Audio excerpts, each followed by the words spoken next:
Selama 19 tahun masa hidupnya, ia harus merasakan penyiksaan, pemerkosaan, pengancaman, pemukulan, bahkan penganiayaan. Roslyn melahirkan 9 orang anak. Pernah ia keguguran, namun Pete justru menyuruhnya untuk membuang janin itu ke toilet.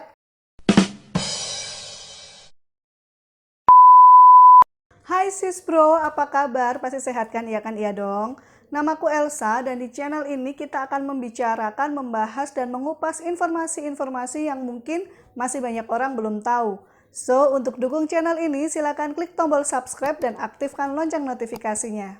Kisah kelam harus dialami Roslyn McGinnis saat ia menginjak usia 12 tahun sejak tahun 1997 hingga 2016. Selama 19 tahun masa hidupnya, ia harus merasakan penyiksaan, pemerkosaan, pengancaman, pemukulan, bahkan penganiayaan. Sejumlah luka penyiksaan itu masih berbekas. Ia pernah dipukul menggunakan senapan, tongkat baseball, papan kayu, botol bir, bahkan pernah ditembak beberapa kali hingga patah tulang. Selama penculikan ini, Roslyn sampai memiliki 9 orang anak. Naasnya, pelaku yang menculiknya adalah ayah tirinya sendiri. Masa kecil Roslyn McGinnis sangat bahagia. Ia tinggal di Springfield, Missouri, dan lokasi rumahnya ini tidak jauh dari taman bermain yang membuatnya memiliki banyak teman. Ia bercita-cita menjadi seorang dokter hewan atau guru biola. Tentu saja itu karena kesukaannya pada hewan dan alat musik gesek itu. Hingga akhirnya semuanya berubah saat seorang pria bernama Henry Piet hadir dalam keluarga mereka. Henry Piet mendekati ibu Roslyn yaitu Gayla yang saat itu memang seorang single mother. Mereka bertemu saat ada kegiatan pengamat lingkungan dan seketika mereka berdua menjadi sangat dekat. Awalnya Henry ini mengajak keluarga ini untuk pindah ke Wagner, Oklahoma. Dari Springfield ke Wagner ini jarak tempuhnya lebih dari 3 jam sis bro. Artinya Roslyn harus meninggalkan sekolahnya, meninggalkan teman bermainnya, meninggalkan anggota keluarga yang lain seperti kakek, nenek, om, tantenya. Di Wagner ini mimpi buruk Roslyn dimulai. Ia mulai mendapatkan pelecehan seksual dari Henry Piet sejak usianya 10 tahun. Henry tiba-tiba saja masuk ke kamar Roslyn dan memperkosanya. Pelecehan ini bahkan terjadi berkali-kali. Dan alih-alih mengajak Roslyn bermain, Henry memaksa Roslyn untuk menikah dengan ayah tirinya itu. Pada saat itu Pete ini statusnya masih calon ayah tirinya ya sis bro. Gilanya lagi nih sis bro, pernikahan Roslyn itu dilakukan saat Roslyn masih berusia 11 tahun. Dilakukan di belakang van dan siapa yang menikahkannya? Yang berperan sebagai pendeta adalah kakak tirinya atau anak dari Henry yang saat itu masih berusia 15 tahun. Sebagai pelengkap, Pete pun memberikan cincin sebagai tanda keseriusannya dan agar terlihat resmi gitu loh. Pernikahan ini berlangsung berbulan-bulan sebelum akhirnya Roslyn diculik. Sang ibu ini sebenarnya pernah menginginkan untuk berpisah dari Henry karena kekerasan yang juga kerap diterimanya. Roslyn dan ibunya sebenarnya sempat melarikan diri dari rumahnya Henry dan berlindung di tempat perlindungan ibu dan anak. Namun sayangnya pelarian ini tidak berlangsung lama. Henry berhasil menemukan mereka dan menculik Roslyn di sekolahnya pada 31 Januari tahun 97 menggunakan sebuah mobil berwarna abu-abu. Saat itu Roslyn dirayu bahwa mereka akan bertemu dengan keluarga besarnya seperti ibu dan saudara-saudaranya yang lain. Tentu saja semua itu bohong. Semua itu bohong.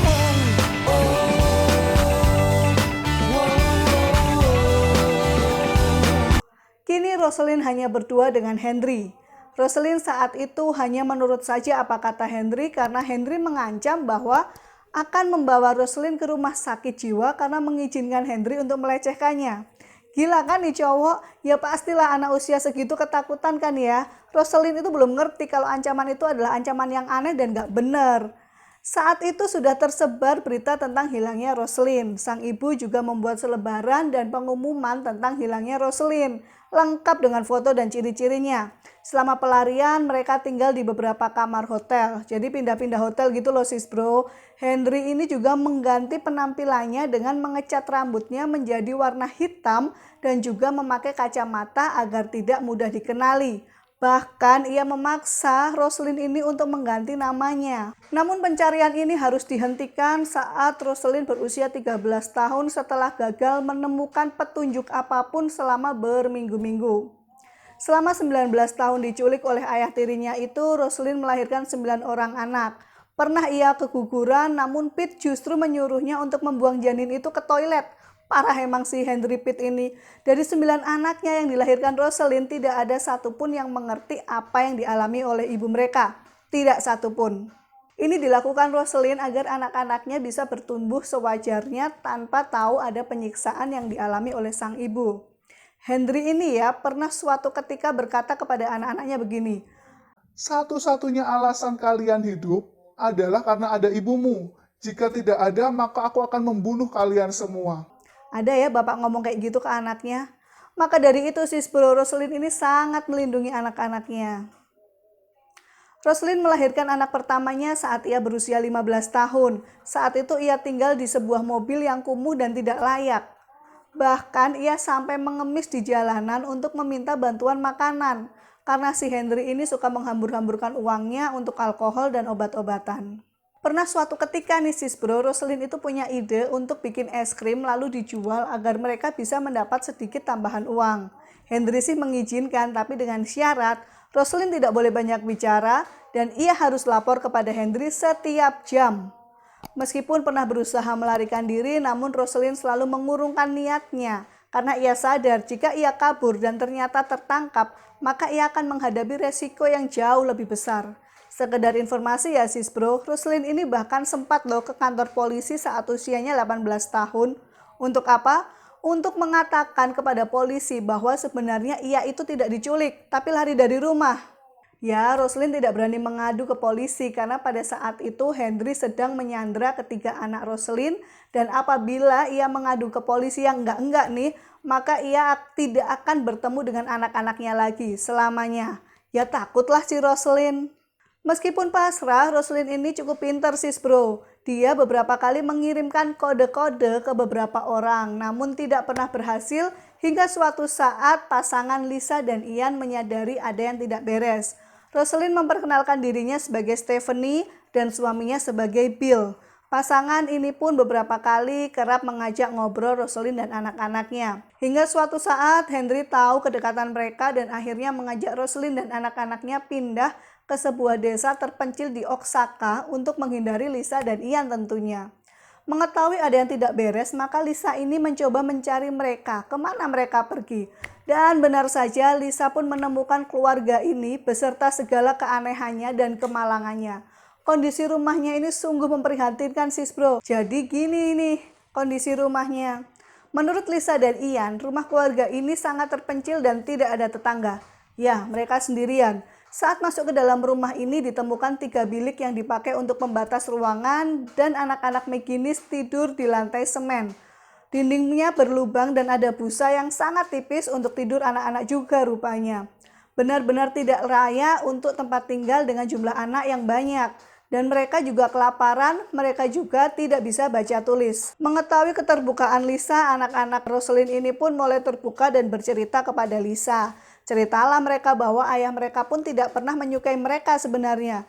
Roselyn berkata bahwa saat itu usianya 32 tahun dan Pete berusia 62 tahun. Dan anak sulung mereka berusia 17 tahun. Lisa pun menceritakan hal ini kepada suaminya dan mengkonfirmasi bahwa ya memang ada yang salah. Usia mereka terpaut sangat jauh dan justru usia Roselyn dan anak sulungnya hanya terpaut 15 tahun. Akhirnya pasangan ini pun menghubungi Roselyn dan berkata, apakah suamimu ada di rumah? Dan ia bilang tidak. Lisa pun berkata, kami tahu ada yang salah, kami bisa membantumu untuk menyeret suamimu ke rehabilitasi atau penjara. Namun sayangnya sambungan telepon ini harus terpaksa diakhiri karena saat itu Henry sudah pulang. Suatu hari Henry sedang mabuk. Roselyn segera menyuruh anak-anaknya untuk segera berkemas dan melarikan diri. Putra tertuanya sudah melarikan diri duluan ke Amerika Serikat. Jadi malam itu hanya ada Roselyn dan 8 anaknya naik taksi untuk bertemu Lisa dan Ian. Saat itu sebenarnya Lisa dan Ian sudah pindah rumah sis bro. Namun nasib baik masih berpihak kepada Roselyn. Secara nggak sengaja Roselyn ini bertemu dengan Ian saat Ian sedang jalan-jalan sama anjingnya. Lisa dan Ian pun segera menampung Roselyn dan keluarganya ini untuk sementara sembari memikirkan rencana ke depannya. Pada saat itu ketakutan terbesar mereka adalah Henry akan menemukan mereka dan melakukan sesuatu yang buruk. Dikenal sebagai Stephanie, akhirnya Rosalind nih buka suara. Ia berkata, Nama asliku Rosalind, dan lelaki itu adalah ayah tiriku. Dia melecehkanku sejak usiaku 10 tahun dan menculikku di sekolah saat aku berusia 12 tahun. Aku sudah menunggu hampir 20 tahun dan mengatakan usiaku dan usia anakku kepada banyak orang. Namun tidak ada satupun yang menyadarinya. Kalian, Lisa dan Ian, adalah orang pertama yang memperhatikan bahwa ada sesuatu yang salah dan melakukan sesuatu kepada kami. Benar saja, Lisa dan Ian ini sangat terkejut saat mereka menggoogling nama Rosalind McGinnis dan menemukan fakta bahwa wanita yang di depannya saat itu benar-benar Rosalind yang telah hilang. Pada awal 2016, mereka pun segera menghubungi Kedutaan Besar Amerika di Osaka dan Pusat Anak Hilang dan Tereksploitasi. Perjalanan pulang mereka ini tidak mudah sis bro. Mereka harus melakukan perjalanan panjang menggunakan bus dari Nogales atau perbatasan Amerika Meksiko ya. Mereka menunggu di sana sampai dokumen-dokumen mereka itu terpenuhi. Kemudian mereka terbang ke Kansas City. Itulah pertama kalinya mereka naik pesawat. Hingga akhirnya mereka bisa bertemu dan berkumpul dengan keluarga McGinnis lainnya.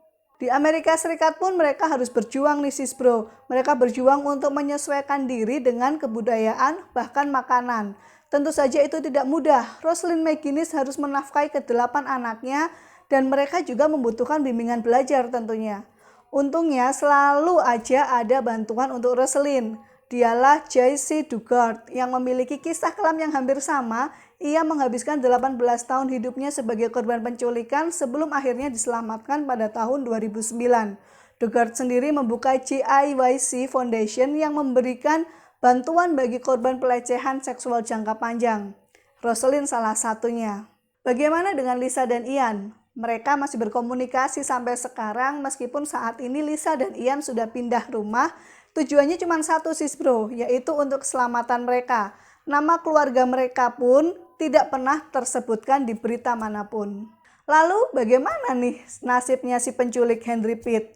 Ia tertangkap sis bro saat akan memasuki Amerika Serikat pada bulan September 2017.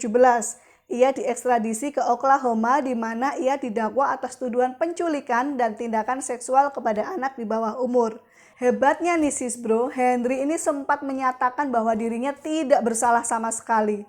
Dan dia bilang kalau dia difitnah. Dan apa yang dikatakan oleh orang itu 99% tidak benar. Most of her lies, 99% are lies. I'm telling the truth. What do you have to say about the children who say that you abuse them violently and heinously for years and decades? They've been manipulated and they're lying. Sudah ada bukti yang terpampang nyata nih ya sis bro, masih aja ngeyel Pak Henry Pitt ini. Ia pun akhirnya dinyatakan bersalah dan dijatuhi hukuman seumur hidup. Bagi Rosalind ini adalah awal ia memulai kehidupannya. Masih banyak yang harus ia perjuangkan dan ia hanya berdoa agar ia segera sembuh dari trauma ini dan segera menjalankan hidupnya dengan normal. Jaya Rosalind! Nah, itu tadi kisah menyedihkan Rosalind McGinnis. Kita doakan ya, semoga ia kuat menjalani kehidupannya bersama ke-9 anaknya ya sis bro. Terima kasih untuk sis bro yang sudah menonton video ini sampai selesai. Kurang lebihnya mohon maaf ya sis bro. Dan selamat menjalankan ibadah puasa bagi sis bro yang menjalankannya. See you. Mwah.